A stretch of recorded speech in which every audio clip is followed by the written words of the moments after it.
Assalamualaikum warahmatullahi wabarakatuh. Anak-anak, pelajaran hari ini kita belajar prakarya ya.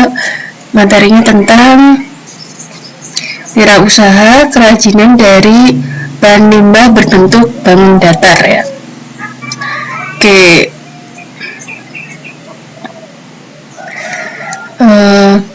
Ada dua, yaitu yang pertama perencanaan usaha kerajinan dari bahan limbah berbentuk bangun datar. Yang kedua sistem produksi usaha kerajinan dari bahan limbah berbentuk bangun datar. Nah, dari perencanaannya yang pertama harus ada ide dan peluang usaha kerajinan dari bahan limbah berbentuk bangun datar. Kemudian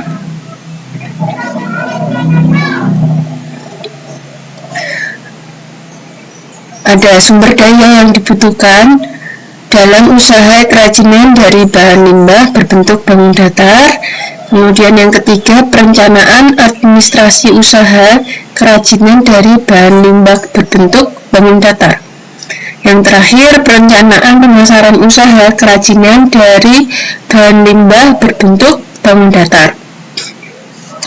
Nah, sistem produksi usaha kerajinan dari bahan limbah berbentuk bangun datar. Yang pertama, aneka produk kerajinan dari bahan limbah berbentuk bangun datar. Kemudian manfaatnya apa? Kemudian yang ketiga, potensinya. Yang keempat, perencanaan produksi. Yang kelima, alat dan bahan yang dibutuhkan. Yang keenam, proses produksi. Dan yang terakhir, pengemasan. Jadi harus ada packagingnya.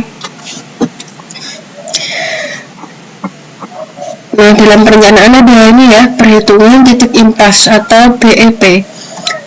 Nah, yang pertama, pengertian dan manfaat BEP, menghitung komponen perhitungan titik impas, kemudian menghitung biaya pokok produksi, yang terakhir evaluasi hasil perhitungan.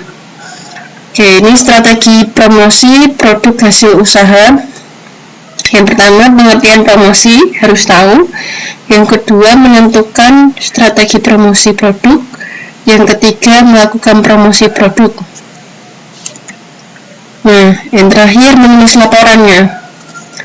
Ini pengertian dan manfaat laporan, kemudian menganalisis laporan kegiatan, membuat laporan itu sendiri. Nah, tujuan pembelajaran hari ini adalah yang pertama, membuat perencanaan usaha kerajinan. Yang kedua, mengapresiasi keanekaragaman karya kerajinan dari bahan limbah ya. Jadi dari sesuatu yang tidak bisa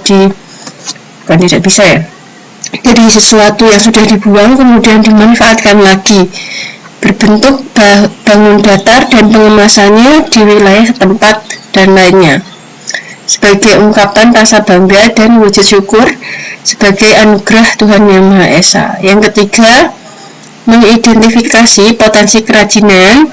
Yang keempat, merancang produk kerajinan. Jadi kalian harus membuat ya nanti, membuat karya. Yang kelima, membuat produk kerajinan dari bahan berbentuk bangun datar, bahannya limbah ya. Yang ketujuh, melakukan promosi usaha kerajinan dari bahan limbah berbentuk bangun datar. Oke, ini wirausaha kerajinan dari bahan limbah berbentuk bangun datar. Limbah ada dua jenis, limbah organik dan limbah anorganik. Oke, limbah organik itu yang mudah diuraikan ya, atau mudah membusuk. Nah, limbah organik ini biasanya berasal dari makhluk hidup.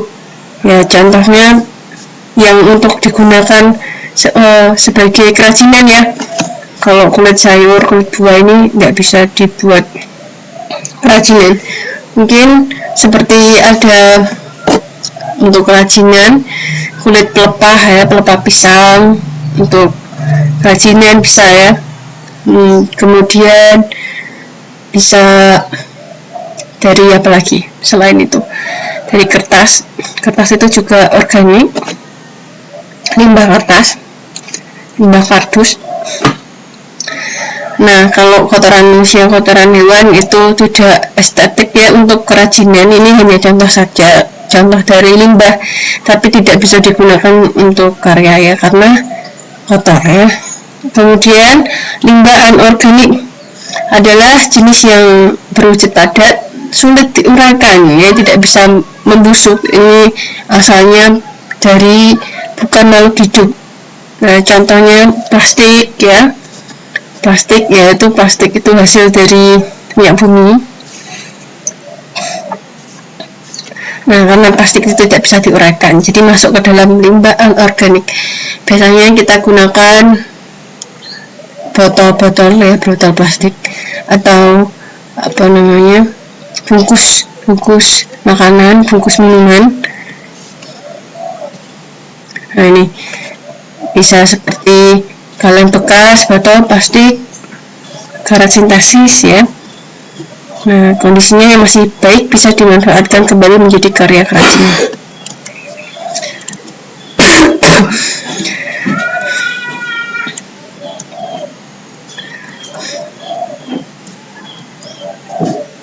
Nah, perencanaan usaha kerajinan dari bahan limbah berbentuk bangun datar. Nah, ini ide dan peluang. Yang kedua, analisis peluang usaha. Meneliti berapa luas usaha yang akan dipilih, bentuk usaha apa yang akan dipilih, jenis usaha apa yang akan ditekuni, informasi usaha yang akan diterima. Yang terakhir, ada atau tidaknya peta usaha yang menguntungkan. Jadi ini harus menguntungkan, karena kalau tidak untung ya tidak perlu dilakukan ya. Kemudian pemetaan potensi usaha harus pakai analisis SWOT. SWOT itu kependekan dari Strength, Weakness, Opportunity, Threat. Nah, ini suatu kajian terhadap lingkungan internal dan eksternal perusahaan. Analisis ini didahului oleh proses identifikasi faktor eksternal dan internal untuk menentukan strategi terbaik. Kemudian dilakukan pembobotan tiap unsur SWOT berdasarkan tingkat kepentingan. Nah, ini analisis internal lebih menitikberatkan pada aspek kekuatan, strength, dan kelemahan, sedangkan analisis eksternal untuk menggali dan mengidentifikasi semua gejala peluang opportunity yang ada dan yang akan datang serta ancaman atau threat dari kemungkinan adanya pesaing ya.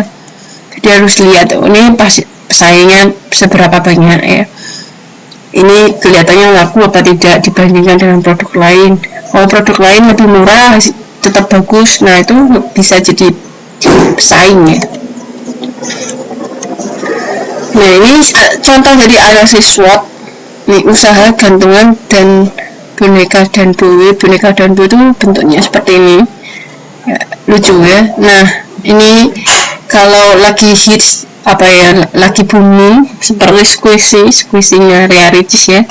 Nah, itu menurut saya ya apa, tidak ada manfaatnya, tapi karena saat itu sedang booming ya. Nah, ini cocok sekali untuk peluang bisnis. Nah, memanfaatkan popularitas ya.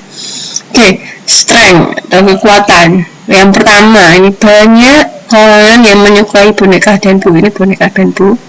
Kalau zaman sekarang ya, kalau zaman dulu waktu Ria Ricis itu terkenal ya, dia jualan squishy itu ini laku sekali. Kemudian konsep penawaran menggunakan media sosial ya, bisa lewat YouTube kalau terkenal, kalau selebgram bisa pakai Instagram, Facebook juga bisa. Kemudian masih kurangnya orang yang tahu, nggak banyak orang yang tahu sehingga orang mau beli karena dia berpikir mungkin dia yang satu-satunya orang yang punya ya. Yang kedua, yang terakhir, yang keempat, harganya yang terjangkau. Yang kelima, tempat yang mudah diakses, jadi bisa dibeli di mana aja. Belum memiliki website pribadi, mengutamakan brand ya. Kelemahannya, banyaknya persaingan di kalangan pembuat boneka, khususnya boneka dan bu. Tentunya nggak cuma satu aja yang membuat ya, Yang kedua, masih kurangnya kemampuan membuat boneka Danbo yang berasal dari kayu. Nah, ini yang berasal dari kayu. Dan banyak yang disukai khususnya kalangan remaja. Modal untuk memulai usaha masih kurang. Masih membutuhkan modal yang besar. Yang terakhir, masih belum ada brand. Ini lagi-lagi modal ya. Nanti kalau mau membuat usaha ya usahakan yang sekiranya tidak membutuhkan banyak modal. Oke, ini opportunity-nya, kesempatannya ya. Dengan daya inovatif dan kreatif, usaha ini memiliki kesempatan besar untuk menguasai pasar dan bisnis online. Belum banyak membuat boneka yang dapat mengukir nama pemesan yang diinginkan konsumen.